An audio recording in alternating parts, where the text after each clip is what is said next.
Welcome guys ITL पर video में Samsung का टैब। इसमें अगर आपको लैंग्वेज की प्रॉब्लम आ गई है तो आप कैसे सॉर्ट आउट करें ये मैं बता देता हूँ। बहुत इजी है, सेम तरह से प्रोसेस करना। आप इजीली जो है लैंग्वेज की प्रॉब्लम को सॉर्ट आउट कर लोगे।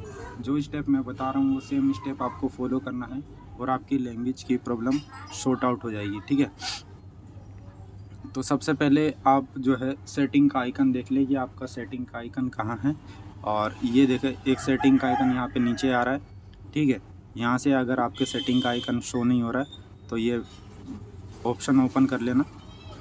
यहाँ कहीं पे आपको सेटिंग का आइकन दिख जाएगा, ये रहा सेटिंग का आइकन। ठीक है, यहाँ से भी आप सेटिंग के अंदर एंटर कर सकते हैं। जब ये सेटिंग का आइकन आ जाएगा तो स्लाइड करके नीचे आएंगे तो ऊपर भी सेटिंग का आइकन है, आप यहाँ से भी सेटिंग के अंदर एंटर कर सकते हैं। आप कहीं से भी सेटिंग के अंदर नॉर्मली एंटर कर लें। जब सेटिंग का आइकन खुल जाएगा तो यहाँ से आपको सबसे नीचे जाना है। यहाँ से काउंट करना है 1 2 3 4 5 6 7 8 9 10 11 12 13 नंबर पे जो भी ऑप्शन आ रहा है, ठीक है, आपको उस वाले ऑप्शन पे टच करना है। ये देखिए यहाँ पे बॉक्स के अंदर इस आपको एक ए का सिंबल दिखेगा, ए का सिंबल। ठीक है, इस ए वाले सिंबल पे आपको टच करना है। जैसे ही आप टच करेंगे तो ऑप्शन ओपन होगा आपका, ये रहा। था जो फर्स्ट ऑप्शन आ रहा है आपको उस पर नॉर्मली टच करना है। अब ये देखिए यहाँ से काफ़ी सारे वो आ गए हैं।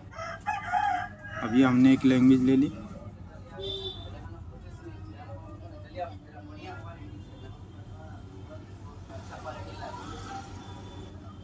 अब ये देखें ये सारी लैंग्वेज चेंज हो गई है। तो इसी तरह से गाइस आप अपने फ़ोन की लैंग्वेज को चेंज कर सकते हैं। अब मैं फिर से इसे इंग्लिश कर देता हूँ।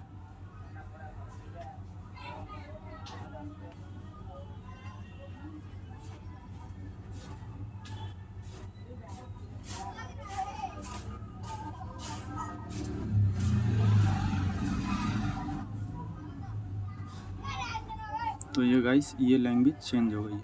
तो इस तरह से गाइस आप अपने फ़ोन की जो लैंग्वेज है वो चेंज कर सकते हैं।